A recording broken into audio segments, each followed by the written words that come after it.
expert. Not used to that. The first time doing it in person and Zoom. Excuse me for a bit of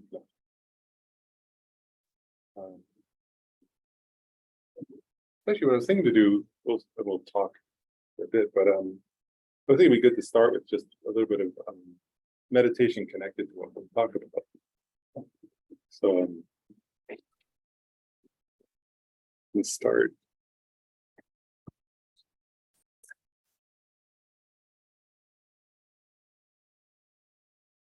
Start just a minute, briefly. We'll focus on the breath, just briefly.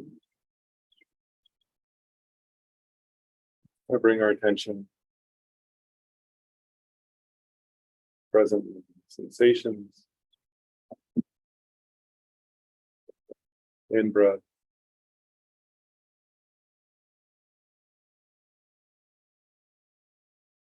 the out breath.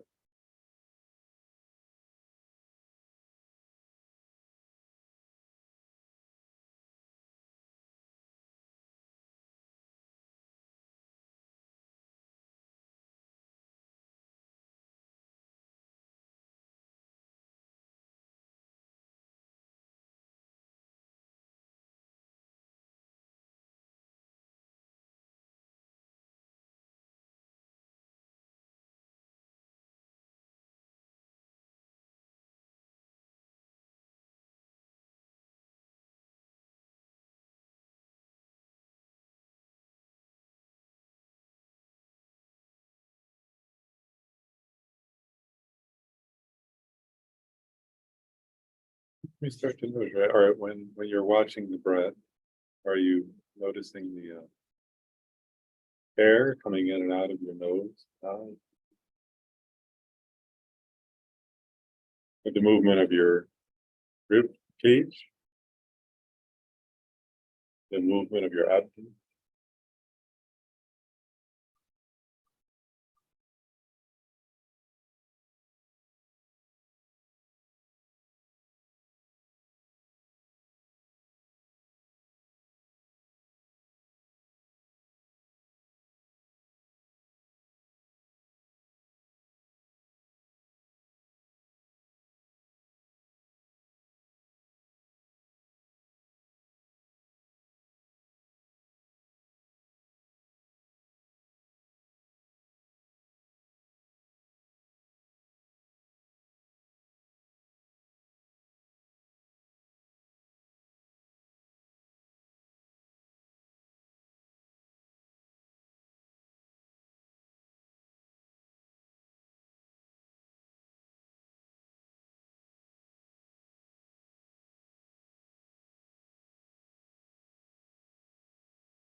And then as we focus on the breath,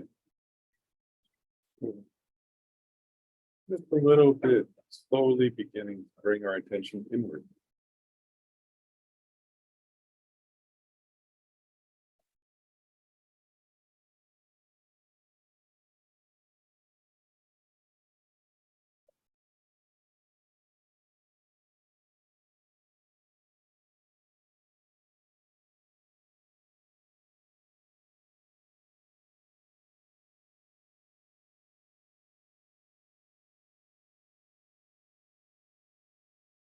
You notice how, our habit usually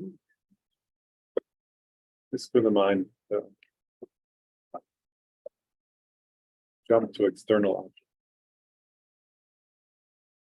sensory objects, objects we remember.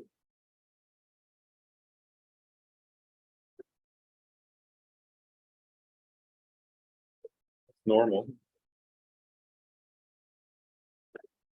function. But here we're just bringing the mind just for a more minute into the breath, the gradual process of bringing the mind inward.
Now that you stay in meditative mode, now actually start to ask you to start to be aware, as does, start to be aware of the mind itself. Right? Like, what I mean is like what's going on in my mind.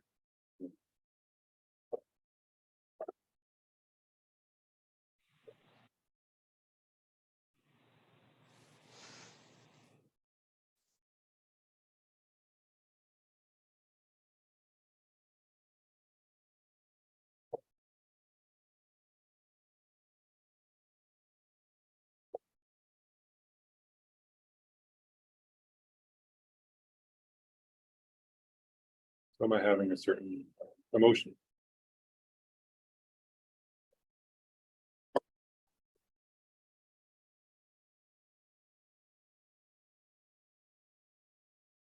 Am I sleepy or is it alert?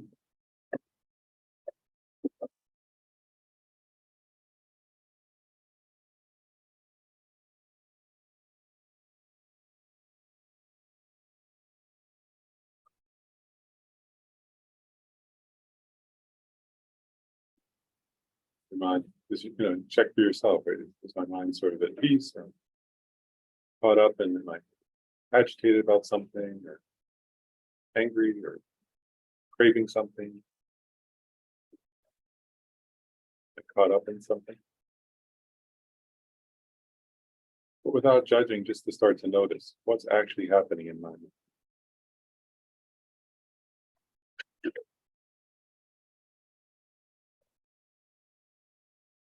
Having a pleasant feeling or unpleasant feeling or neutral.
As you watch your own mind,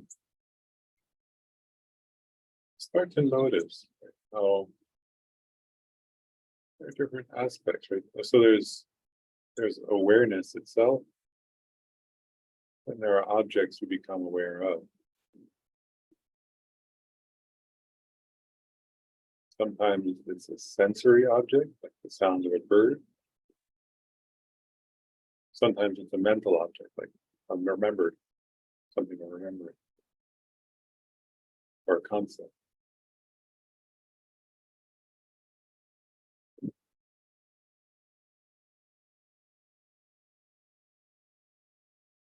So there's awareness and there's an object of awareness in each moment. Sometimes it's my voice, the object.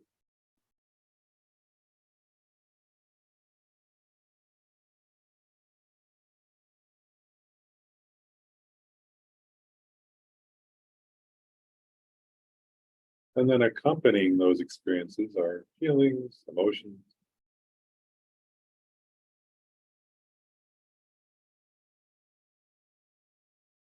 Like the ways we engage the object, like very alert and sharp, or tired and dull. But those aren't the object of awareness. Those are how our mind is in that moment. And it's changing.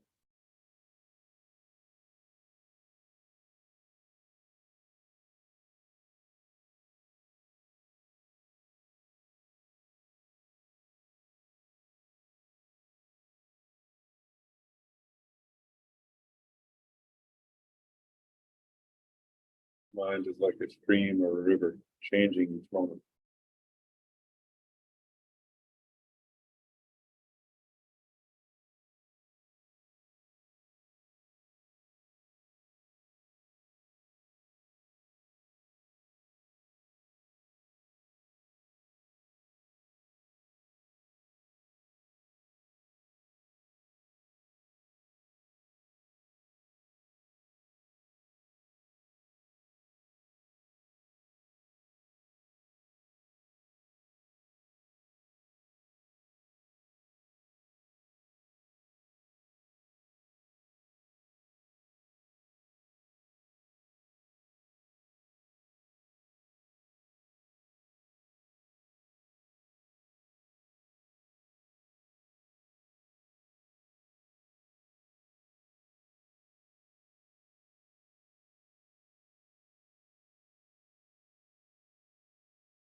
We're working on noticing our own experience.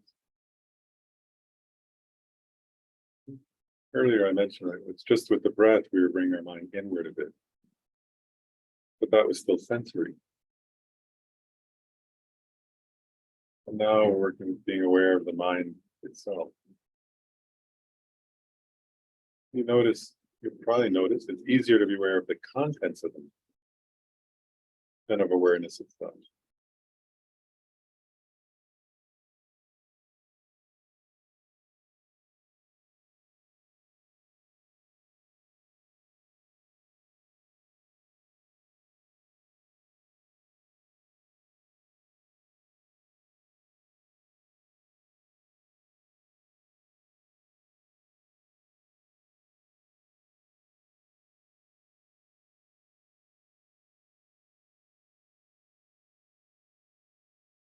You notice also that certain contents lead to a sense of mental peace in your mind. Do other contents lead to agitation?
In this moment, is there a principal emotion, feeling I'm holding on to?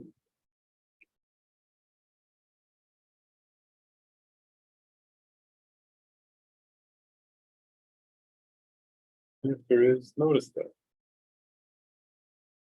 Recognize I can hold on to it or I can let it go. That's how the mind works, right? It's impermanent.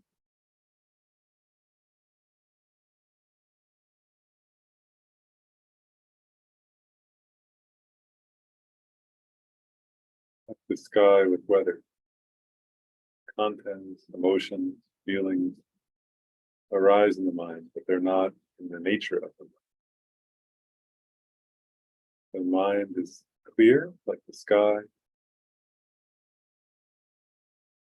Contents and emotions arise within it, pass through it, but they can never stain the nature of them. which is spacious, open awareness.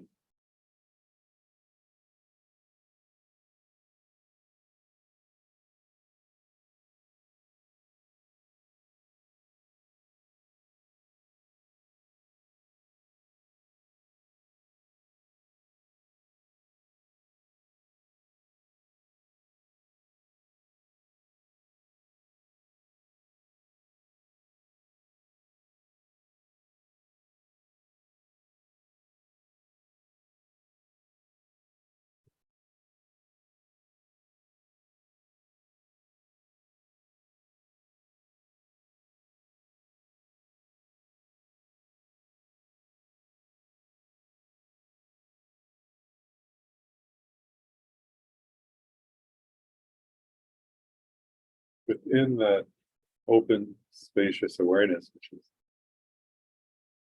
the nature of them, all kinds of things come up. Petty worries, fears, love and compassion, hatred and rage.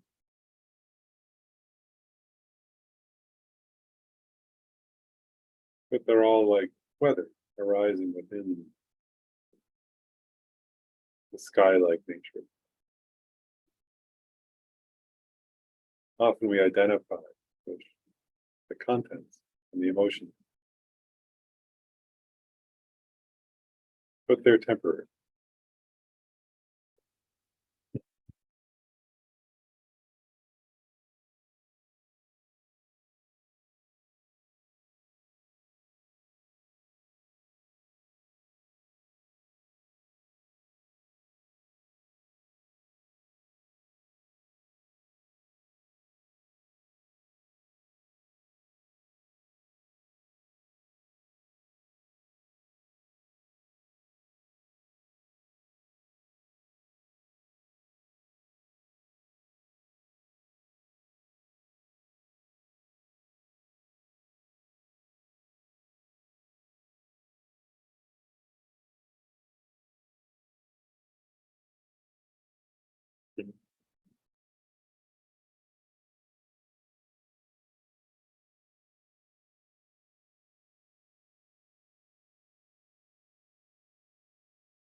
So one last step in this meditation. And again, we're just sort of experimenting. The goal here is we're trying to experiment with our own mind, get to know our own, see how we work with it. And, there's contents of mind, there's emotions, feelings, thoughts. And then there's awareness of stuff. It's fine also, play with, try out something, experiment. Play with letting go of whatever thoughts, content have, in order to work to see what it's like to try to cultivate loving kindness in that sky, as a sky-like nature. Notice what actually happens if you try that. The loving kindness is a feeling connected to the wish that towards yourself, may I be happy, have well-being. If it's towards others, and may they be well-being. May they be safe, peaceful, and well, joyful and content.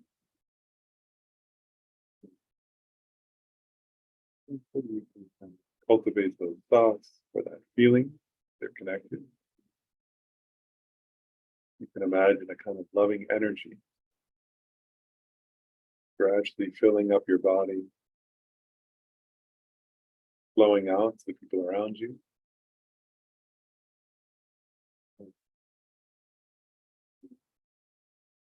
You can focus on the feeling itself. You can imagine it as kind of energy that's flowing and filling, uh, radiating outward, and or you can cultivate a thought, right?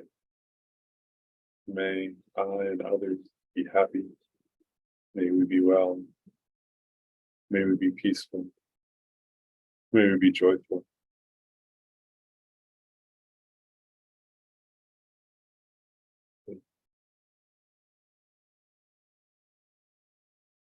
This not a meditation or an experiment is to see how far can I go with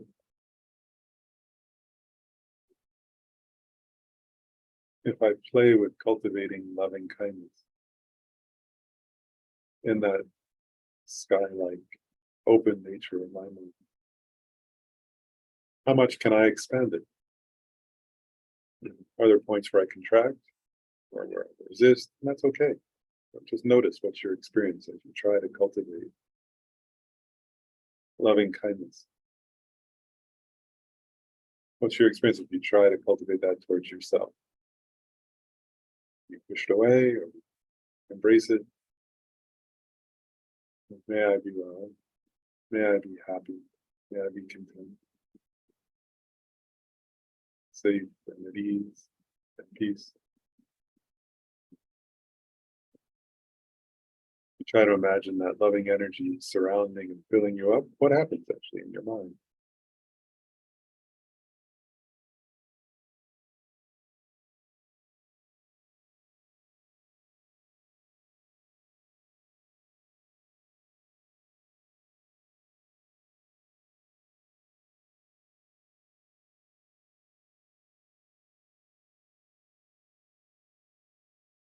And if you play around or play with, experiment with expanding it outward to animals, to human beings, to others, again, just notice what happens if you start to think, may they be well, may they be happy, may they be safe, at ease, and at peace. And you imagine loving energy flowing to them. Again, without judgment, just experiment with that and notice what happens. Notice what your mind does.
And in any given moment, is it, if you think of one particular person or animal versus you think of many, is it different for you? Is it easier or harder to cultivate, to actually experience love?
you want to stay with just cultivating that towards one person, that's fine. If you want to just keep noticing what your mind's doing, that's fine. If you want as one last step in this experiment, thought experiment, meditation experiment, you can play with cultivating love for all beings. May all beings be happy. May all beings be well. May all beings have joy, safety, and ease. With that, if you want, you can imagine that loving energy flowing out throughout, in all directions throughout the universe, around this planet, this solar system, filling the Milky Way, expanding outward to all the universe. These are just different ways to meditate. What's it like for my mind if I try to cultivate love?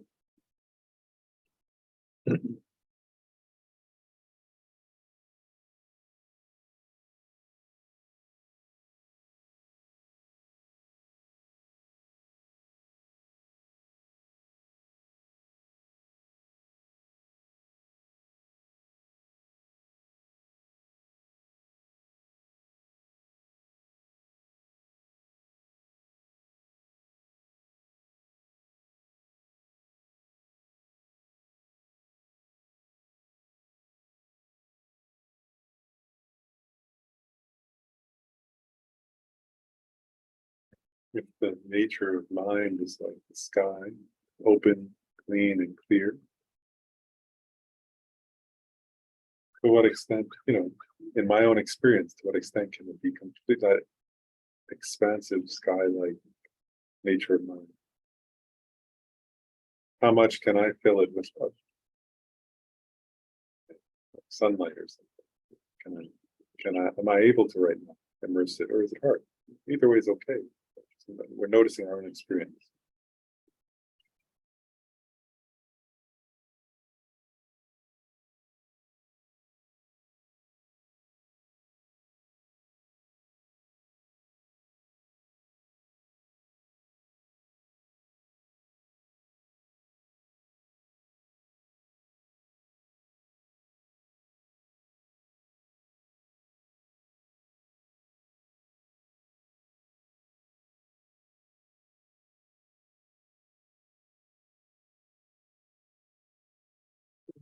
Before we come out of this meditative one, a lot of times I'll do a verse of refuge and bodhicitta, but I'm not actually won't do that today. What I want to suggest in Buddhism is this idea of refuge, like finding safety.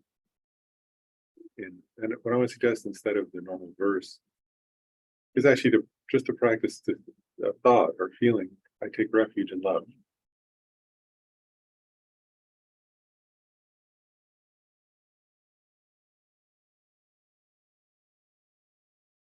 In the midst of suffering that arises in life, the world,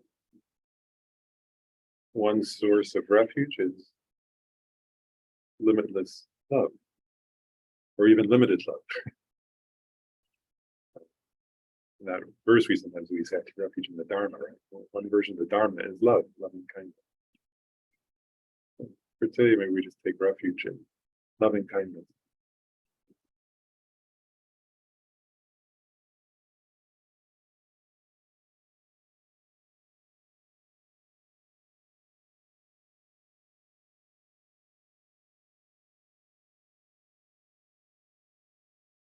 Okay, we can come together.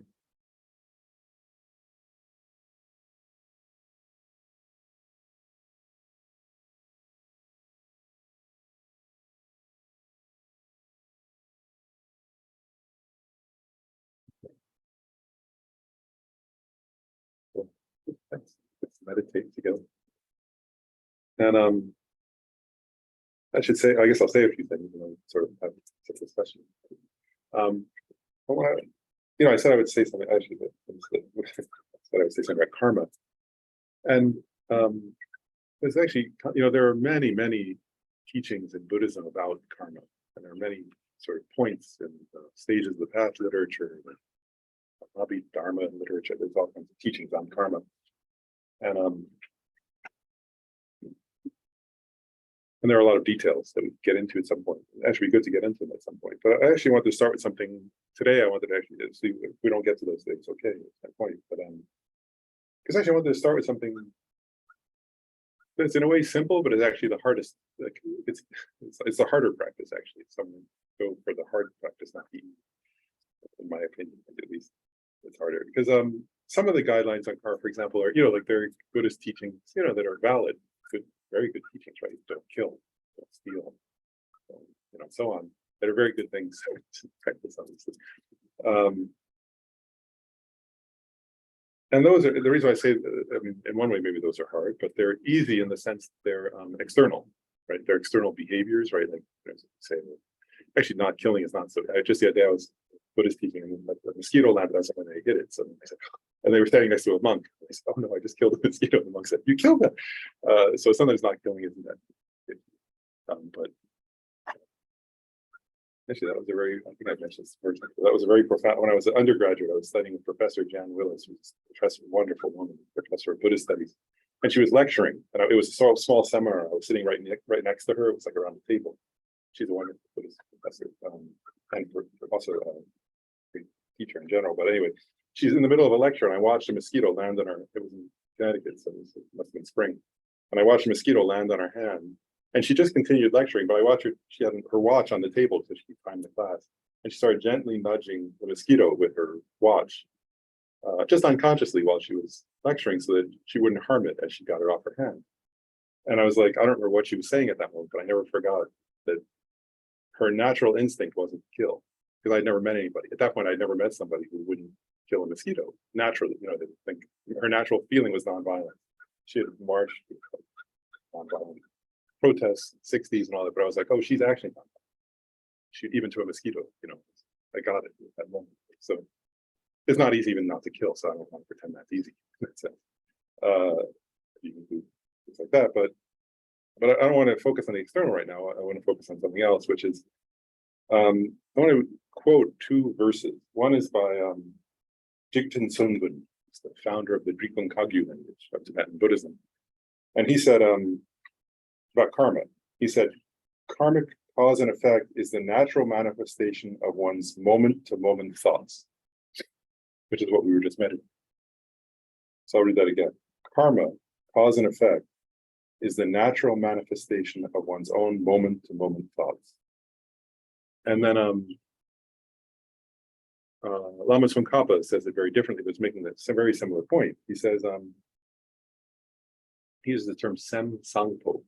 In Tibetan, sem is mind, heart. I always think it's hard. But I don't know, like sem, you say it's mind. It's usually translated as mind, but it doesn't mean just cognition. Mind in Buddhism includes what like. I just think this is going off a little tangent, but it's like universal throughout. I guess like Greek and European cultures, not in America, right? Like Thomas Jefferson, for example, wrote an essay, right? A dialogue between my heart and my head, my head and my heart. Right, about what to do about something. So there's a dualism between heart and head in our culture that doesn't exist in India or Tibet. So there's not. So when they say sem, they don't mean mind in the way that it's opposed to heart. So I always know what Tibetans say. I'm thinking about, right, something like that, not like this. So sem is mind. They translate it, but I want to be clear. That doesn't mean intellectual mind. It means mind is everything that's mental, including heart, including feeling, including, and so sem, and then sangpo is good. So he says, if you have, sometimes they translate a good heart, sometimes they translate a good mind. You could translate that different ways. I'll say good heart. I like that better, I think. But so if you have a good heart, he said, if you have a good heart, then your path will be good and your place will be good. If you your ground, the place, that's it. And then he said, if you have a bad heart, your path will be bad and your place will be bad. And so that's the teaching on karma. And the reason why I say that in one way that's harder is you actually have to know yourself to practice that kind of, right? Like there is you have to know what's happening in your mind in a given moment to practice this type of teaching on karma. And actually, quoting today, But I remember I work as a psychologist. I always found this. So I'm not going to quote a psychologist, actually not a Buddhist, but I think actually at this point it's similar to Buddhism. Carl Jung, a Swiss psychiatrist, that people will do anything, no matter how absurd, in order to avoid facing their own souls, which I always found disturbing and accurate.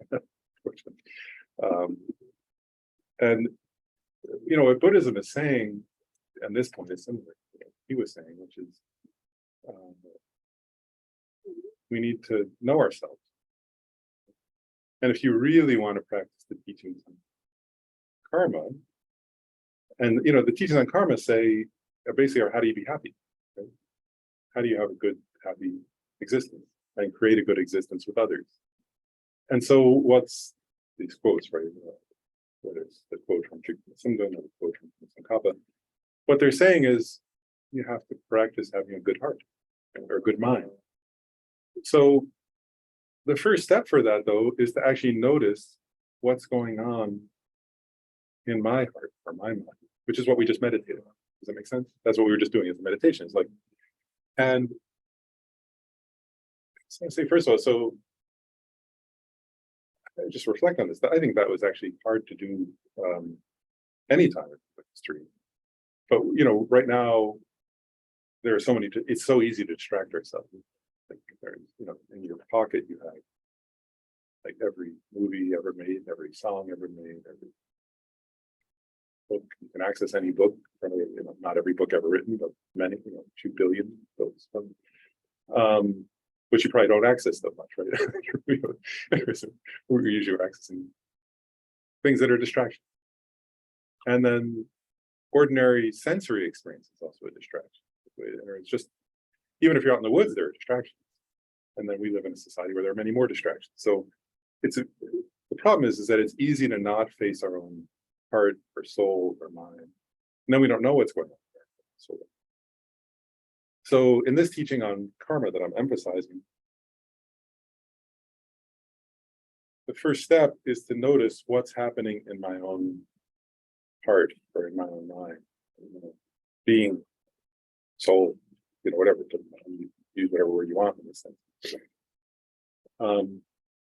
And what it's saying actually is in accordance with Buddhist psychology. So I'm going to get into karma and Buddhist psychology for it.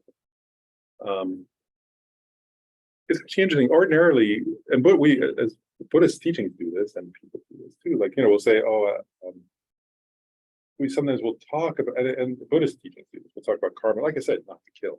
I had the karma of killing, the karma of stealing, or something. And that is accurate way to talk about karma. But the deeper teaching on karma says what is karma? And when they actually say what is karma, they say it's actually it's called karma is action. It means action. And they sometimes say action of cause and effect. But the actual action, when you study Buddhist psychology, is the movement of your mind. It's actually how does your mind move? And what they say in Buddhism then is how your mind moves, it will lead to how your speech moves, and how your body moves, of course, right? If your mind is moved in a state of love, then your speech and your body will do actions, your face also will do actions that reflect love, right? If you're in a state of rage, in your mind, and then the movement of your mind will be with that, and then your speech will reflect that, your face will express that, your actions, body will express that. And so the idea, so I'm going back, this idea of a good heart or good mind, means that we have to recognize, and in Buddhism they talk about mental afflictions and virtuous mental factor. And what that just means, and actually I want to be clear, even that's, so say this right. That's Buddhist psychology. So it's in other words, recognizing, and what is a mental affliction? Because I sometimes worry about this, because it's Buddhism, so we think of it as a religion. But this isn't a religious teaching, actually. This is a psychological teaching. And what it's saying is, mental affliction means is your mind afflicted? In other words, is your mind agitated? right? So that's not a religious question.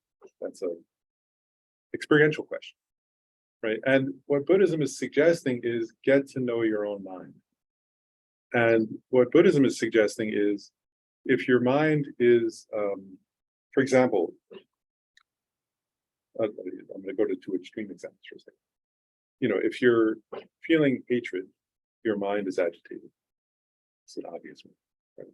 If you're feeling belligerence, your mind is agitated. Check for yourself, though. That's what Buddhism saying, right? Buddhism would say, check for yourself, see if that's true. And then what that's saying is, so if your mind is in that state, you're suffering, and anything you do is a cause of further suffering. And what Buddhism is saying is, you can't, while in a state of a mental affliction, the experience of a mental affliction, whatever you do, you're just causing more suffering for yourself and for others. At least for yourself, not always for others, as the Buddhists speak. But indirectly, and actually, that is to make a point. I'm going to go off on a tangent again for a second about this, because Buddhism is saying that happens in a very expansive way. But actually, because I work as a psychologist, mentioned like psychological research supports that, because you're changing your brain, right? Whereas if you cultivate love, you're habituating your brain, your neurons that fire together, wire together. You're actually building neuronal connections around love, and it'll become easier and easier to feel love. I'm just giving an example of non-afflicted state of mind, love and kindness. On the other hand, if you each moment that you're, say, enraged, you're cultivating a brain that's going to be enraged more easily.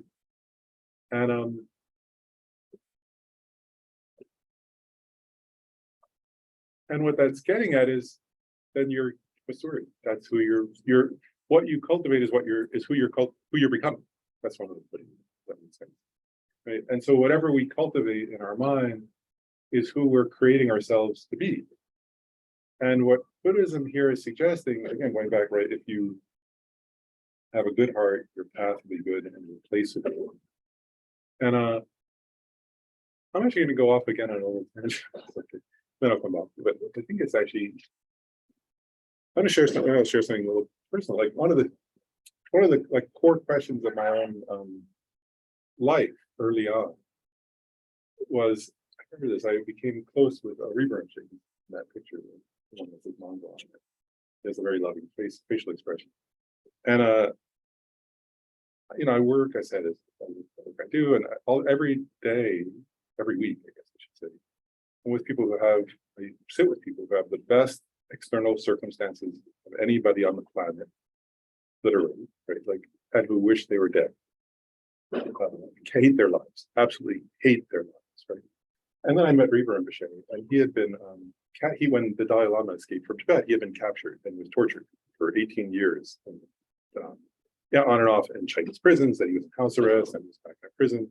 A picture of him where he was being dragged through the streets to try to humiliate him. He said that physical torture, in a Chinese communist prison in Tibet as political prisoner at that time.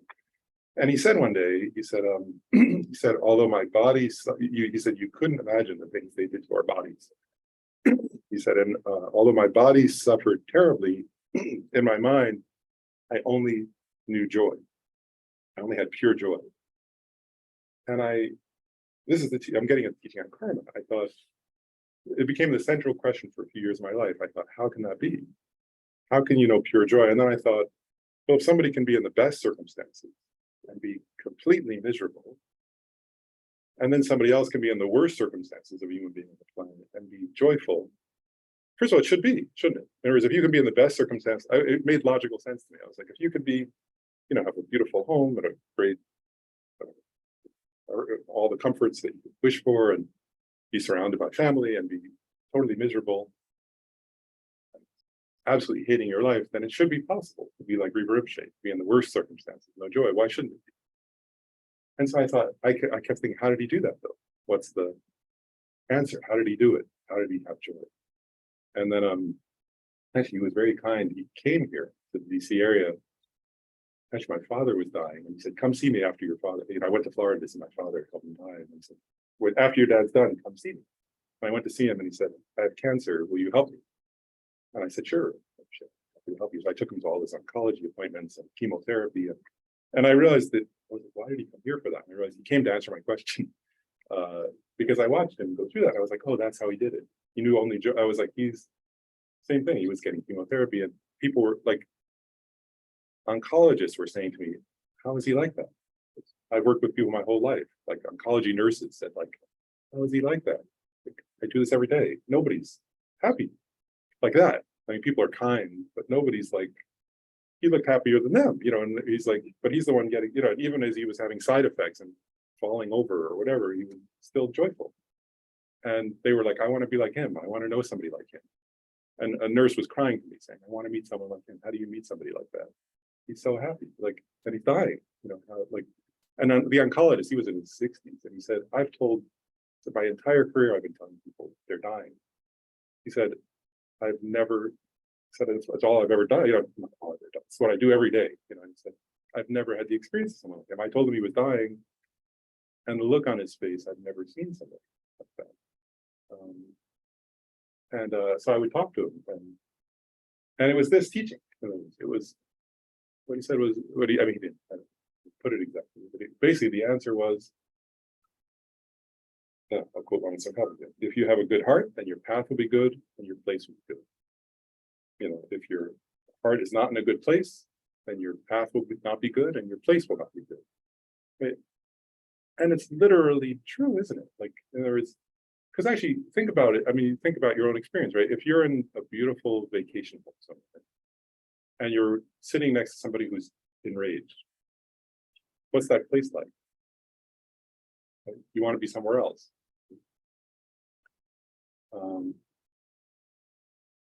But if you had I remember once, just a very simple experience. Once I went to see an old friend from college, and we got in LA, and we got talking about stuck in a horrible traffic with a fire or something. Something stopped them. So we were like stuck in LA traffic for a humongous amount of time. But we love each other. We were like so happy. I was like, oh wow, we were just having a great time. It's like really fun. My point is just very simple, right? Which is like, when it says your place will be good, it's saying literally your place will feel good. It'll be a good place to be. It doesn't matter where you are, right? If your heart is good, if your mind is filled with, I'm just giving examples here, compassion. You go to compassion for a second. If your mind is, and I just think we don't. So this is what Buddhism is saying about karma, right? Is that what you allow your mind to become habituated to will determine your experience of reality. And Rinpoche used to say, he was a very good practitioner of Tonglen, taking and giving, which is a practice of love and compassion. And he said something to me one day. He said, if you cultivate that when you're healthy and fine, it'll never abandon you, even if you're dying. You can do that. But if you don't cultivate it, then it won't be there, of course, because you don't know how to do it. And then you won't be able to do it. You don't feel well or something bad is happening. But if you cultivate these states when you're well, then they'll naturally be there for you. And I'll keep going in this direction for a second. Like, it's gotta go with people, anybody, when you're on here in person. Like, think about it. Do you know anybody? Have you ever come across somebody who has a problem with rage? Is there anybody who has never come across a problem with rage? Have you ever come across somebody with an addiction? And have you ever come across somebody? I assume everybody says yes to the first two. Most people say yes to the third. Have you ever come across somebody who experiences panic? Most people say yes, right? Remember, the nature of mind is clear, right? We were doing that meditation. It's clear, it's open, and it's awareness.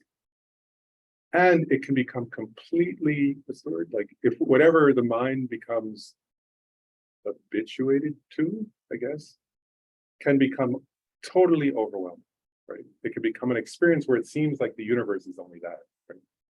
And when somebody's completely in a rage, right? like they see red, right? It seems like the entire world. Actually, it is, isn't it? Like even if somebody's enraged, I'm sure you've had that, probably, right? If somebody's really enraged and you come over and say, so you try to say something nice, they say, or like, it's like even kindness appears as an attack or as an annoyance or as another cause of rage, right? And and if somebody's in the deepest part of addiction, right, and you say to them, "Oh, let me help you by helping you should stop that," they're not going to say, "Oh, thank you so much," right? And same, right? If you go up to somebody who's having a panic attack and you put your hand on their shoulder and try to, right? I mean, it's going to actually make them even more panicked. Right? So the entire universe appears as whatever the mind is in. So now I want to ask, like, the opposite question, like, how often do you come across somebody who's having a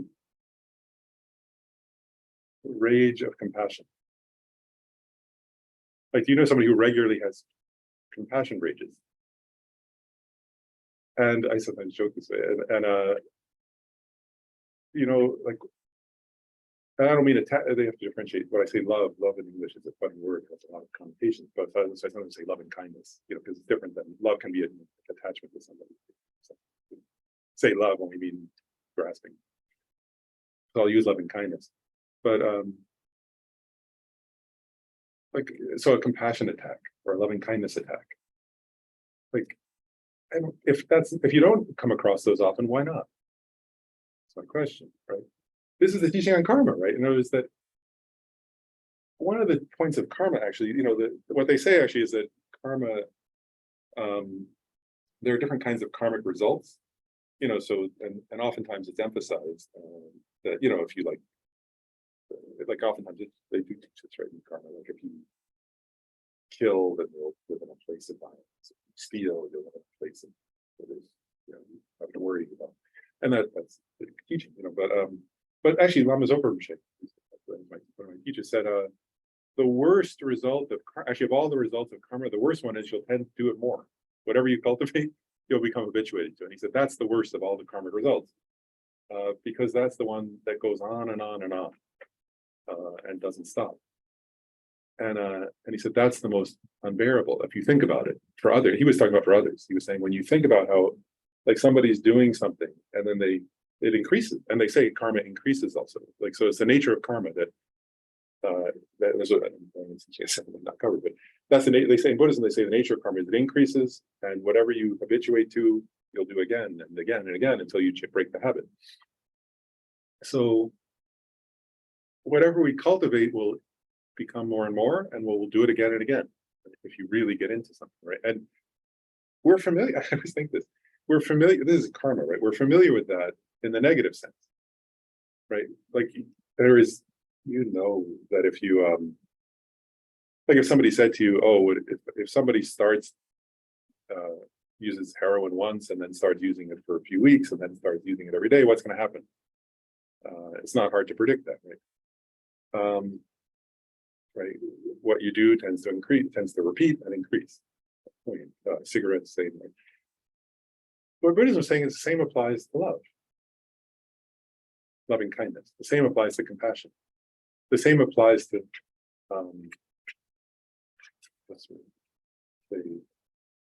the wish for liberation from suffering. The wish for kind of enlightenment, for example. Like that, if you cultivate those states, they'll increase and you'll have them more, right? And so, so this teaching on karma, this psychological teaching on karma, is that if you understand that truth, right? And so now I hope you understand, like, that if you think about it. So what does it mean, karma? So now that when they say karma is the path, right, to happiness or to suffering, it's really what we cultivate in our mind, right? And then again, and then our physical and verbal actions become natural expressions, if that makes sense. And so, give an example, just a very simplistic example for a second. So, what's generosity, right? just giving an example. They said, actually in Buddhism, they say generosity is the karmic cause of wealth. So Nagarjuna said that, famous Buddhist philosopher.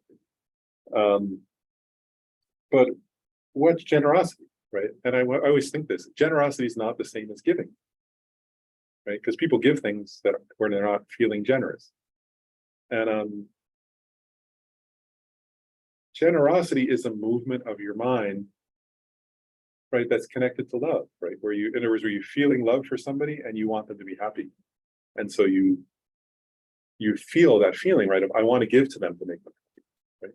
That's a feeling, and then if and I remember, I actually can't help it. Whenever I think about that, I often bring to mind, like, I think of actually I think of my grandparents sometimes. Like I would, because I remember as a kid, I could see on their face they would do all kinds of things. They were very kind to me, you know, sort of, but they would sort of, whatever, come to visit, and they would sort of have planned out some fun thing, and they would say, "Here's an activity, and we've got this," and I could look at their faces, and I saw, oh, they're enjoying this at least as much as I am, probably more. I knew that even as a kid. I was like, oh, and part of that made it more fun for me, because I was like, oh, they're having as much fun as they're having at least as much fun as I am. That state of mind is generosity, right? They so wanted me to be happy as a little kid. They were, many grandparents are. They were happy to see me, But my point is, it's a state of mind, right? And their mind was moving. Then they bought something, or they did something, took us somewhere, or whatever. But it's not the taking. Actually, I remember I had a different grandfather where I never felt that. He was okay, but he seemed, I don't think he actually had that feeling of generosity. And he thought, well, I'm supposed to do something with the grandfather. I'll get, here's an ice cream. But I don't really remember if he bought me ice cream or not. It was because I can't actually remember, because it wasn't meaningfully connecting. And my point is, because it's in your mind. Does that make sense? And so we have to, if you want, I'm just giving an example. Because sometimes people mistake that and think giving is generosity, but giving is a physical action that can be motivated by all kinds of things. It could be duty, it could be fear, it could be social expectation, it could be wanting to appear a certain way to people, or something like that, right? And that's not generosity, that's something else. So karma, right, is karma. Really, if you're practicing karma, it's what's my underlying motivation, right? What's going on in my mind? And so you have to remember at the beginning with the meditation, I said we bring the mind inward. So you have to actually do that, right? You have to bring your mind inward enough to be aware, what is my state of mind? And now I was going to read another quote, and this is from the 8 verses of mind training. And it says, and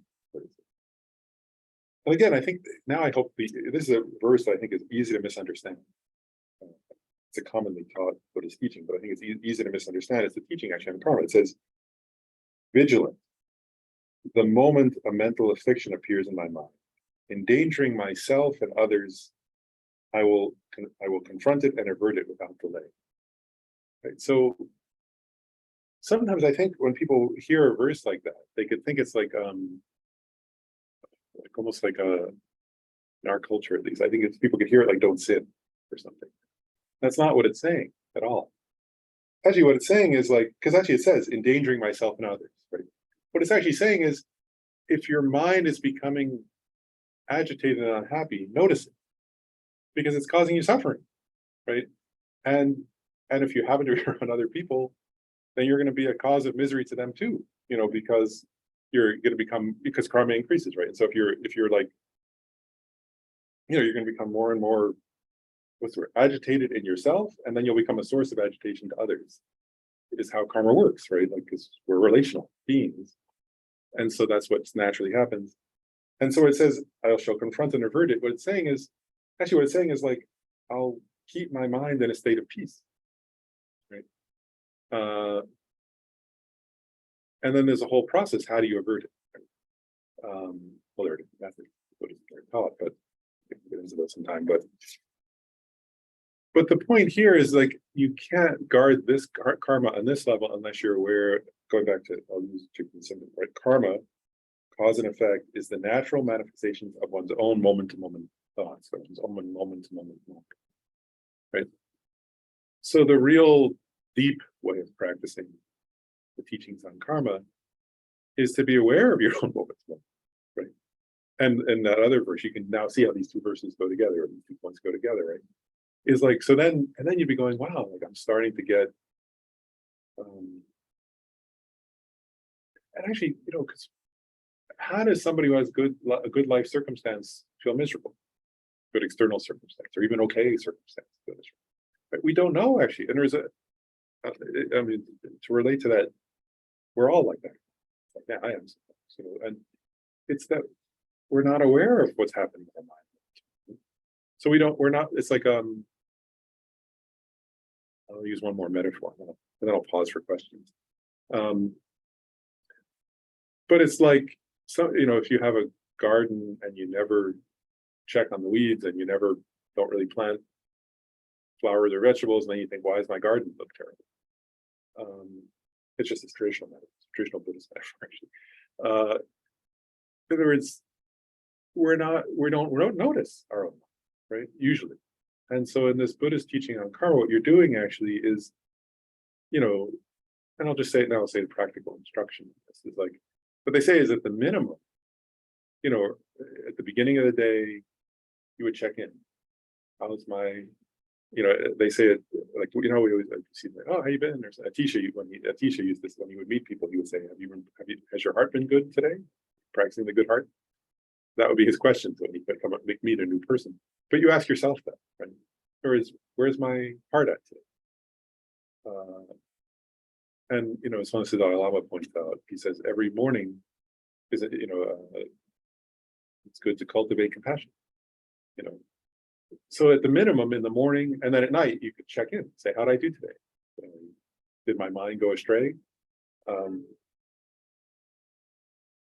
was a period, this doesn't happen anymore. There was a period of my life, there were a few years of my life where every night, and I do that practice, and there were a few years of my life where every night I would be, there were no, this seems crazy.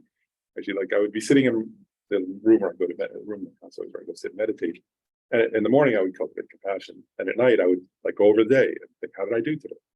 About 3 or 4 years where I would end up laughing, like sometimes falling, like laughing out loud at myself and going like, oh my God, I did that. What was wrong with me? Like I'm saying, look, that's crazy. What was I thinking? Like as I started the day with compassion, and then this thing happened, and I got agitated. And it's like thinking about it for 3 hours on and off, like back in my mind. That's really funny. Like, what was I thinking? Why was I doing that? What a waste of 3 hours. But that's the practice, if that makes sense. You check, how did I do?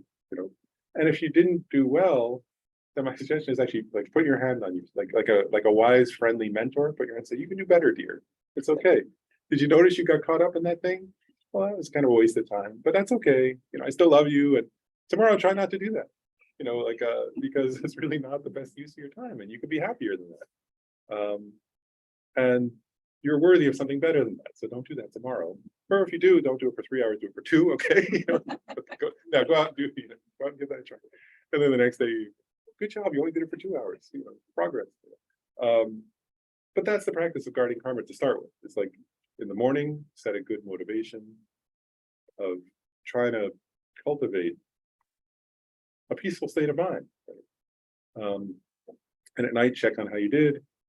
And then as you keep practicing, the idea is to, of course, check more and more often throughout your day, right? To get better and better. It's not easy at first, right? But to try to keep checking. How's my mind? How's my heart now? How am I doing now?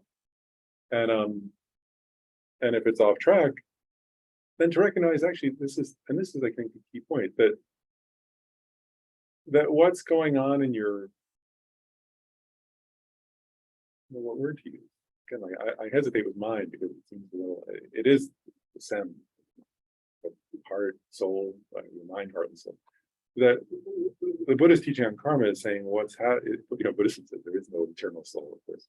So soul is a tricky word in Buddhism, but there's it's an impermanent soul.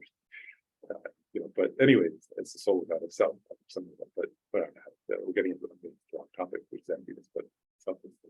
But the point I'm getting is much more simple than that, which is that what's happening in your sem, in your heart, your mind, your being internally is the most important factor. That's what will determine according to Buddhism, where it says, where Lama Tsongkhapa says your path and your ground. But the thing is, that's going to determine whether you're happy today. That's going to determine whether you're, to the extent that you're happier or less happy for the rest of this life. It's going to determine whether you have a good or a bad death experience. And according to Buddhism, will determine what your future lives look like, because whatever you've cultivated is who you're becoming. So Buddhism said lifetime. And really, though, the point though is like that whatever you're cultivating is who you're becoming or what you're becoming, which is then will determine what your experience is like, right? And so it doesn't, whether it's this moment or, if you want to set yourself up for a better year next year, that's the way you do that. For instance, teaching on karma is you avoid action karma, right? These actions. So you avoid actions of mind or speech or body where you're in a state of mental affliction, right? And you cultivate a sense of mental states of mind that are mental peace, and you then do verbal and physical actions based on that. And according to what these teachings are, then your day will be good, your year will be good, your future in this life will be good. Again, death will be good. And then they say your future life, you don't have to worry about that. That's the main practice to take care of those anyway. Something else to do about it. So beyond that, there's not something else to do. So that's actually the practice of working with karma in the way in this sense. I want to pause there and see if there are, because I could, but I think it's a good time there to stop and see if people have comments or questions. If not, I can say, just want to give a chance.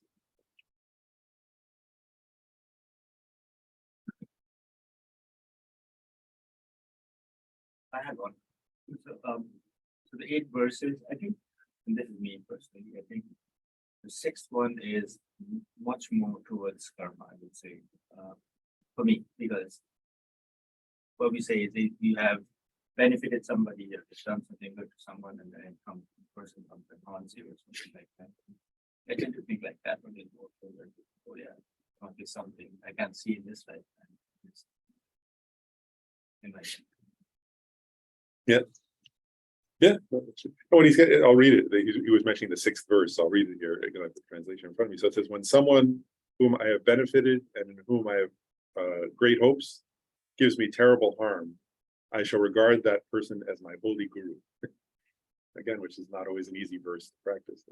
And so I think what you're getting at there is that if you're trying to help somebody in this lifetime and then they harm you back for your help, that maybe you have some bad karma with them from a previous. It happened many times, and there's no reason in this lifetime. To you? Yeah. Wow.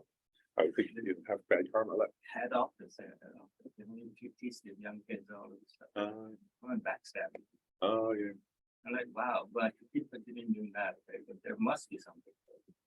Yeah, right. Well, and part of the idea, what you're getting at, actually, so one is like the idea. Rajiv is actually making a couple of points implicitly, I think. So I'll just, if it's okay, I'll elaborate them out and then you give me feedback. One is actually that's the Buddhist view, isn't it? It's like, in other words, one point is like, whereas if you're trying to do something good and then something bad, somebody acts badly. Actually, one point it's funny, isn't it? Like from a Buddhist, one point is in Buddhism, actually you don't. From a Buddhist practice perspective, you wouldn't be surprised. You would think that's normal. That's the nature of samsaric existence. Is people are doing all kinds of things. And you would think, as you just said, right? Now this is the point you were making. I think that, well, and we must have some karma in the past that's problematic, and so it's manifesting in a problematic experience now. And then a couple other points. So Buddhist, and these teachings, the mind training teachings, you would actually, because the verse says, I shall regard that person as my holy guru. It's amazing, right? And part of the point is, Shanti Deva says, right? If you want to learn, if you want to practice path to enlightenment, one of the 6 core practices is patience. And you can't practice patience without an enemy, somebody difficult, somebody who's treating you badly.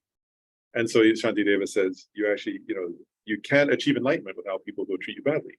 So you absolutely need them, And so in that sense, right, if you try to help somebody and they treat you badly, and actually it really is, and I want to be clear, like, so you would think, okay, this is my, it actually is, isn't it? Like, in other words, for me personally, like, if I don't know, it's actually, if I see, like, say, I have teachers, if I see them, it's actually quite easy, there's like, I love them, they're always kind to me, they're very sweet, like,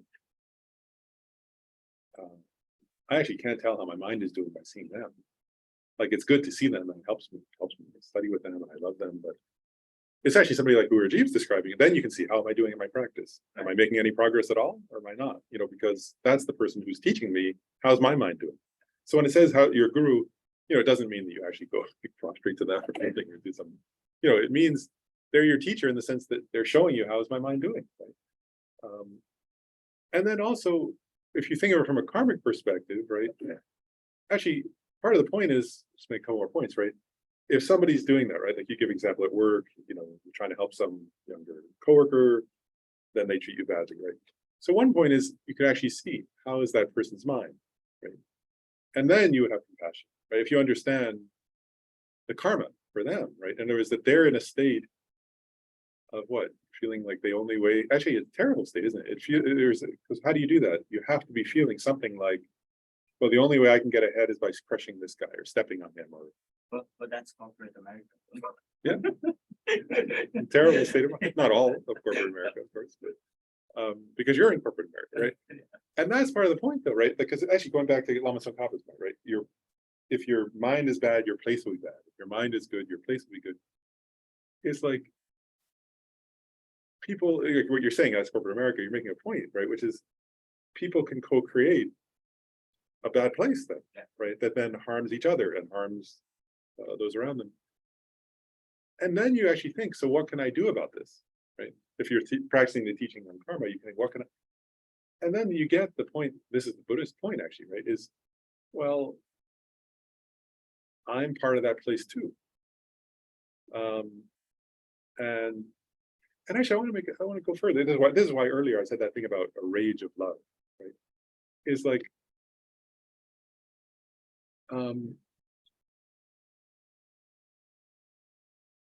I sit there, like, can I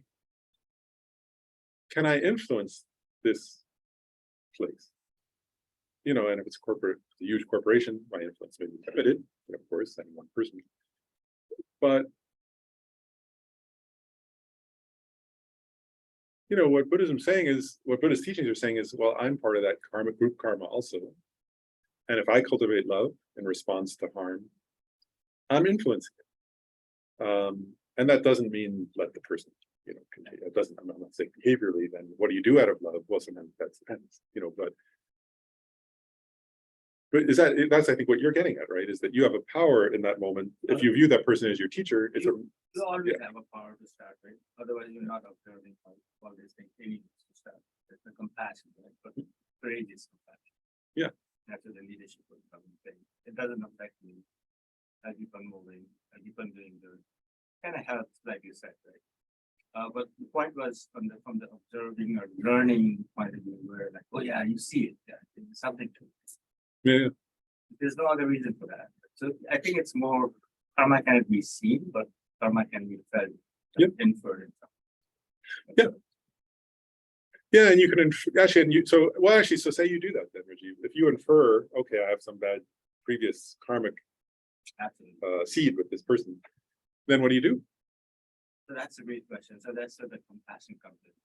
Okay, so you understand and you not generate any negativity. You continue to help that person, but now not as much as you did before. Earlier it was like, all right, I'm helping you, right? Now it's gonna be you're coming for help, and yes, I'll still help you, but I don't have priority or time to help you because it's not gonna go anywhere further in this life. So you have to take some sort of stance there. I mean, you can be like a monk saying, yeah, everybody's equal, sort of stuff like office. So you take some sort of stand to protect yourself, but at the same time, you continue to do the good stuff. You don't bog yourself down. Right? You take the lead. Great. That's good. It's tough, but yeah, but it takes time to concentrate over it, but you keep doing that. It makes you better. And you don't get into the negative side to start. Or you see the negative.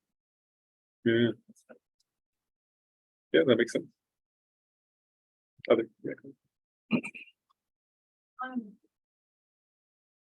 have a lot of times when I'm having fun, where I have like a negative feeling, like jealousy or anger come on. And I recognize it and I say, okay, I'm not gonna do it. I'm gonna, I mean, what you said, confront it and avoid it, right? But I get really irritated that it comes up so long. So. I know that's not good either. So it's like, is it getting easier? Or it's like sort of moderate. And then sometimes I don't stop it. It doesn't. I say something. So, but these feelings that I should be mitigating or averting, how about more than I'm happy?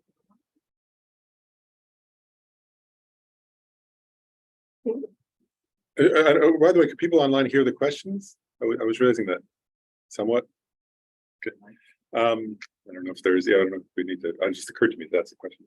Well, since our first time doing this, figuring that out, but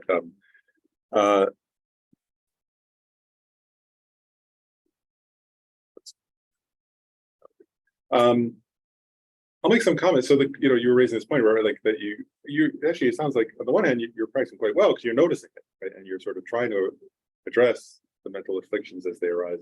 But then there's the frustration of why do they keep arising so much, which makes sense. Okay. And I want to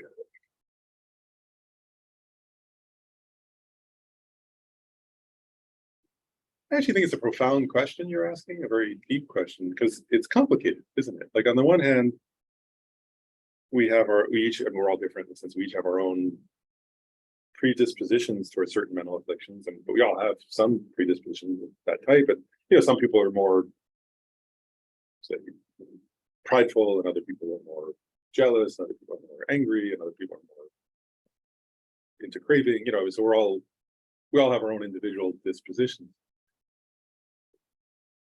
But I think it's a profound point you're making because it's like it actually takes a lot of going back to like if you think about like what we're cultivating in our being is the most important question, right? Then the question you're raising is a really important question, and then I think it becomes like to me it's like I sometimes think of it as like Lama Yeshe wrote this book, Lama Yeshe, called Becoming Your Own Therapist, where he starts and talks about like how do you work with mental affliction. And it becomes like a deep contemplation to me. It's like a deep question of why does it keep like for myself, I would ask that, like, what's going on? Why, like, and there's because that happens, right? Like I'm working with it, but the certain mental affliction just keeps coming up. And then like it become different questions. Like on the one hand, is it that there's some other mental, sort of practice I can focus on that counteracts that? Is there some antidote? Is there some practice to cultivate in my daily life that would help? Sometimes there is, but sometimes it's actually making me think. Last week I was with an old friend who's a monk, Venerable Rene. He spent many years in retreat, and we were having the dinner with him. We were chatting, and sort of asking what it's. He lived mostly in retreat, and sometimes he comes out to teach. But it was really interesting for me because he was he practices awareness 24 hours a day of what's happening in his mind because he's lived that way. He's a monk and he's lived for 20, 30 years of kind of on and off in retreat. And what he was saying was, here he is a monk who lives like that. And he was making this point. He was like, he has a little retreat. I'm just giving an example. He has a little retreat cabin in rural Washington State. And it was his birthday on the day we were having the dinner. And somebody said to him, it was a friend made a joke. He said, I got you a present, which is I didn't get you a present because you don't like stuff. And he said, And Venerable Renee said to me later at the dinner, he said, if I bring something new into my retreat house, then my mind, I'm in meditation and my mind jumps. Oh, there's that thing. Oh, look, there's that thing. Oh, there's that thing. And on some level, there's a kind of desire or something that's a distraction for my meditation. I want to meditate. I don't want. And so he says, so then I get rid of it. Like he's like, unless I really need it for functional reasons, I just get rid of stuff because it all distracts me, and I don't want distractions. It doesn't make me happier. I'm happier to have simplicity. And I was like, oh, he's really watching his moment to moment thoughts and his own, and that's his experience, not somebody else. It's not like somebody else should do that. I'm just getting it. He was very aware of his own experience, and that's his experience. And then he like let people know, and the guy's like, oh, so I won't get you anything. And he said, oh, great, thank you so much. That's the best gift you ever gave. It was a very funny moment, but it was like connected to his actual experience. And my point there is not to be like him. He's a monk and he's living in rural, near Washington, D.C., so it's not the same. But my point, I'm getting at a point, which for me has been important, and I think might be important, which is to ask the question, if I'm applying the antidotes well, and then it still keeps coming up, then is there some environmental factor or some environmental factors that I could shift that would help me and make it easier on myself, and is there something I could shift in schedule or some aspect of my lifestyle or some aspect of that where I could, because if I'm feeling stuck, in other words, what you're describing in a way is I'm working with a mental affliction, but I'm feeling stuck, right? Which is, we all have that kind of thing. And I think that's the hard question then is, okay, so what could I shift to move it forward a little bit more? And it's not some absolutist thing of like, but it's like, is there some small thing I could shift and see if that works? If I shift this small thing, see if that works. And to like, so, and to me, there are two different, right? I can shift what my inner practice I'm using to address it is, but I can also shift external circumstances sometimes. And then see what actually works in one's own experience. Like, and then if you can get to a point where it's like, oh, wow, that actually worked and it's decreasing some, then there's something really that's fun. It's like, oh, wow, that worked. But not to give up and to be willing to experiment with various things to see what can work. Because, and the reason why I use that extreme example of him is like, if even he's having environmental factors, it helped me see for myself, well, of course I am. How would I not be? I'm not rural, quiet, mountainous retreat. So there are all kinds of environmental things that are going to stir up things. So I think that's, so it's like, to me, it's actually an exercise in self-compassion.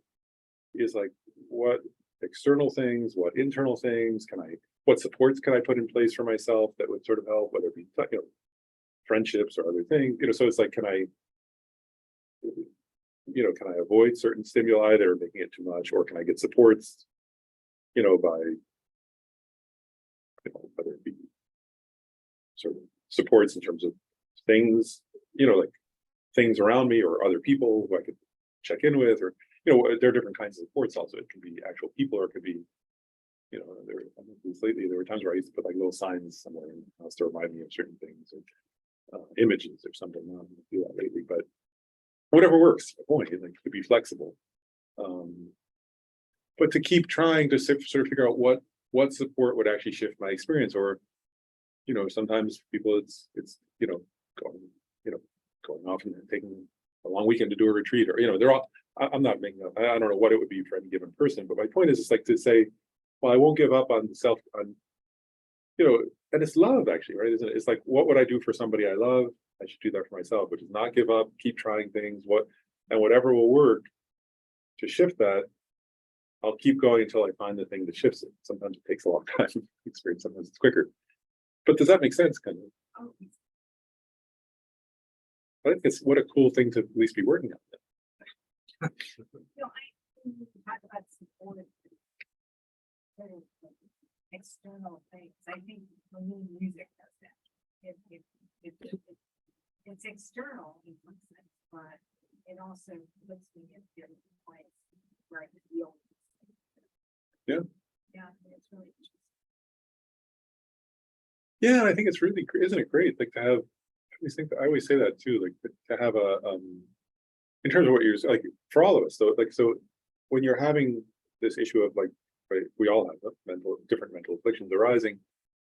I haven't, and there's a Buddhist teaching on this that supports this view, but they don't use this term, but I use the term menu, having a menu of options, because you know, if you only have one way of working with a certain mental affliction, the truth is it's not always going to work, you know, like for any of us. Like, but if you have a whole menu of options to choose from, like, so, you know, I could listen to this kind of music, or I could go do this meditation, or I could take a walk, or I could, you know, and there was a funny, one of the tutors, the late, that's the way a long time ago, but one of the junior tutors at Dalai Lama, he once said, like, he said something like that. He said, I have a whole list of things to try. He said, if none of those work, then go take a nap or something. But his point was like, you know, that was on the list. That is like, you know, he was like, you know, do this meditation, or do that meditation, or go look at the sky, or go, you know, whatever. He had some whole list or something, but it was like, if none of those work, take a nap and you see if you feel better after you wake up. But whatever works to shift your experience is the key. Lauren? Oh, yeah. Yeah. In Buddhism, we have lots of lists and lots of these and that. I've actually never heard of that menu you just talked about. Does that exist in writing anywhere? Oh, like, well, actually, the term, I should be, so can people hear his question? Yeah. The term menu for it is actually, I add the word menu. So there's in Buddhism, they do talk about having a variety of options to address a certain mental affliction. But again, does that exist in one place? It's under turning adversity to Yeah, the Lojong teachings give those actually, like there are various mind training Lojong teachings that have.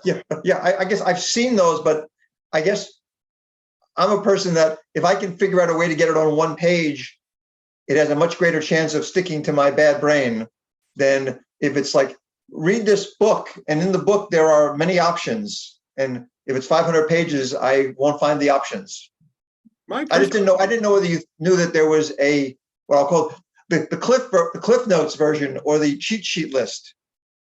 My personal, actually, my really heartfelt advice, because I think it's what works, is actually to take a piece of paper and write down a list of things that actually work for you.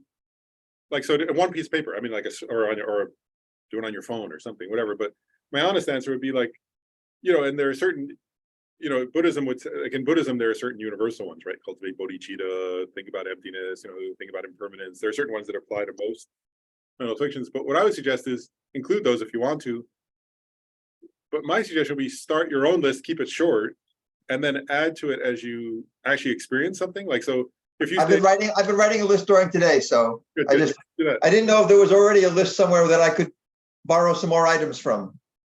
No, I think you have to make your own, that what works for you really, you know, because like Lynn's example of it, music, right? Like that works for her, and maybe even certain songs might work or something, you know, that. And to me, that's great. Like, it's to know what kind of music, you know, like even what kind of music works or something for a given person, and that would be specific, wouldn't it?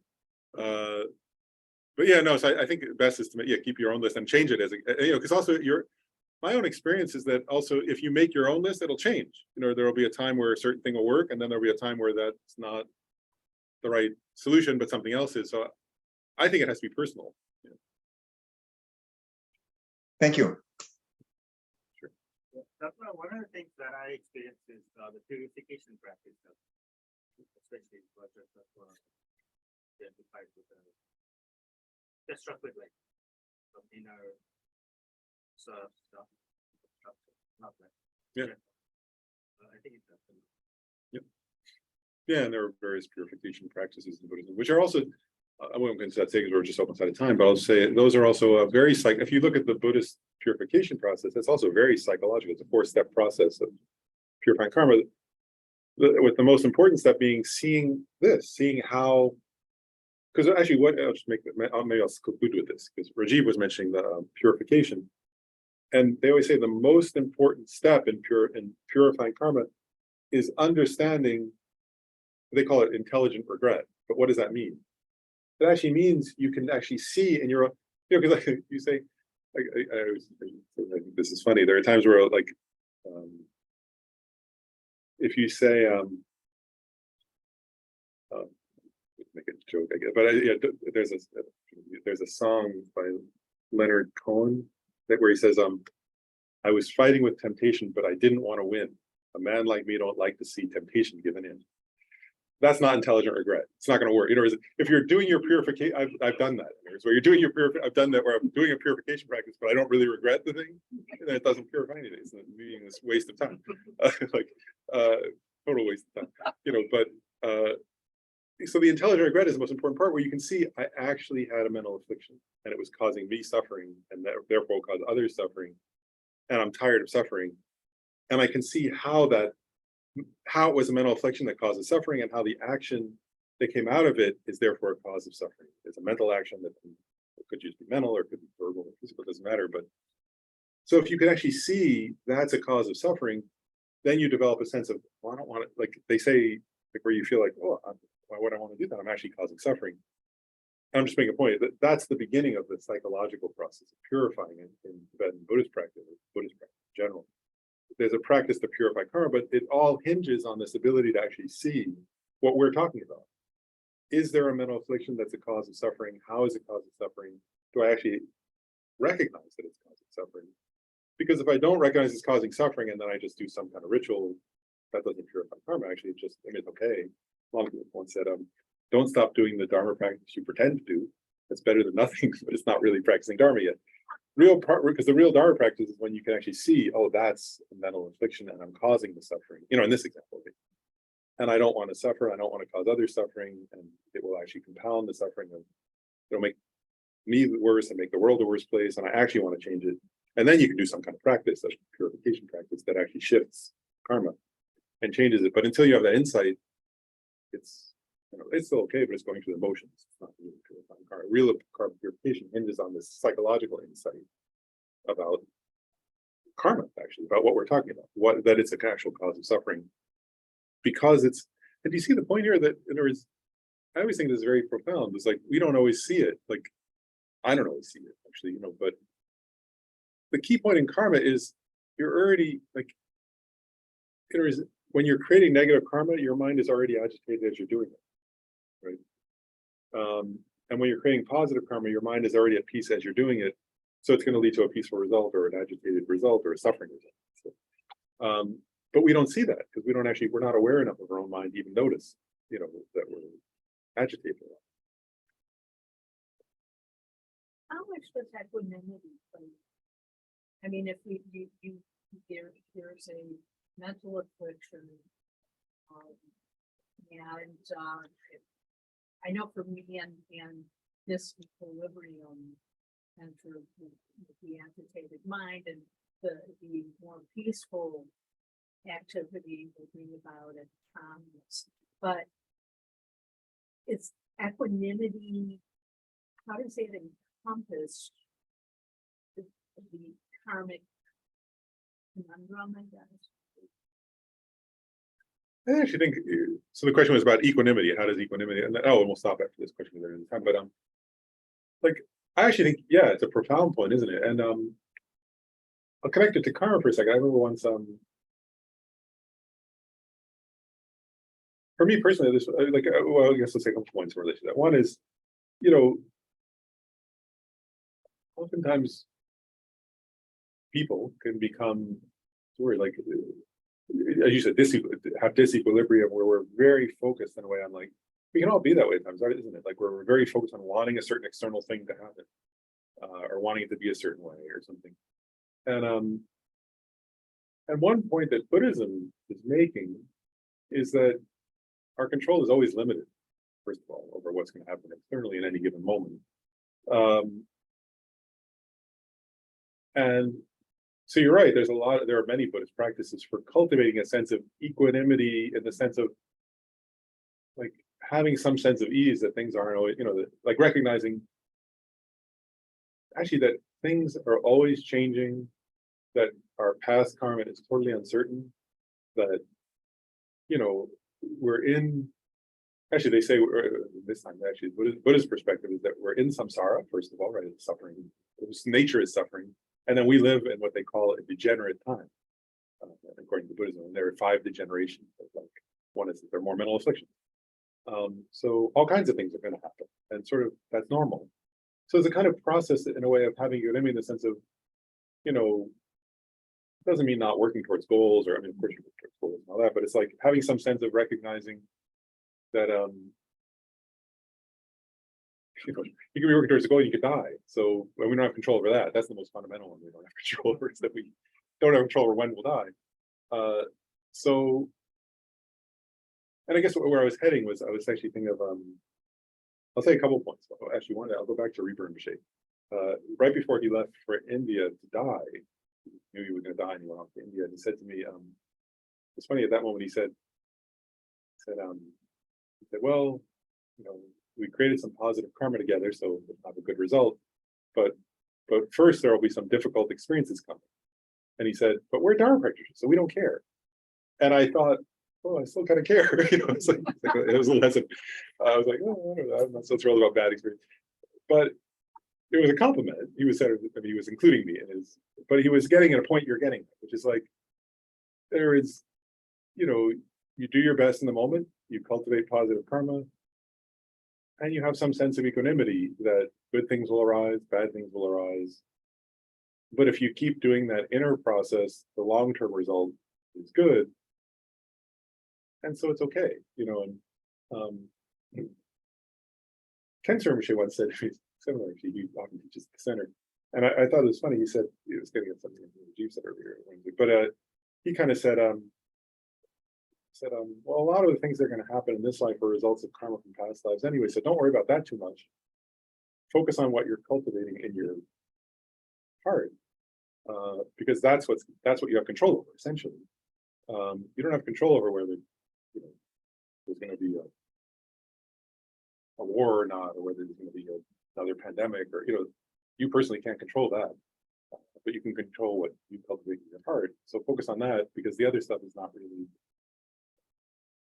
Yeah, it's better to have more equanimity about it, because you don't have to say it, actually. But I guess I'll just stop. Well, actually, I'll say quick. So, Venerable Damsha has been continuing to do classes on Sundays, and then I'll do another Saturday class in July on the 15th. Yeah, and for this, there's one is, and that's gonna be introduction to Tantra, because some people asked about that. So I'll do kind of a general introduction to what Tantra is, because it's one, you see a lot of these images of deities, and what is that? So the deities come, Tara, for example, Green Tara, come from the Tantric form of Buddhism, which is practiced in Tibet. So I'll do an introduction to that. And I'm going to continue doing classes in person at the center after that in August, but they're not scheduled yet. I think I'm going to start a series of classes on Buddha nature. But the other thing I was just going to say is, immediately after the class in July, though, we're going to have a meeting. Anybody who wants to come can, just to talk about also what if you want in the center, because we've been sort of having. Yeah, things that totally stopped in person and then gradually have increased with Damsha's kindness and are sort of ramping back up. So I guess there's a question of, how can we, what do we want next? How do we sort of focus? So then we're going to do that next time, just for people's feedback and input. And also if you want sort of help with anything in particular, if they're interested in, so we'll do that. But that's that. Okay, and then we should do karma. So we should do that. We do a dedication of the merit. Right? So if you created good karma, then we'll do a flexible one. So one is let's just do it like this. Actually, is so together as we try to cultivate some positive karma today, let's dedicate it so that one point is that in ourselves and in others, loving kindness increases more and more.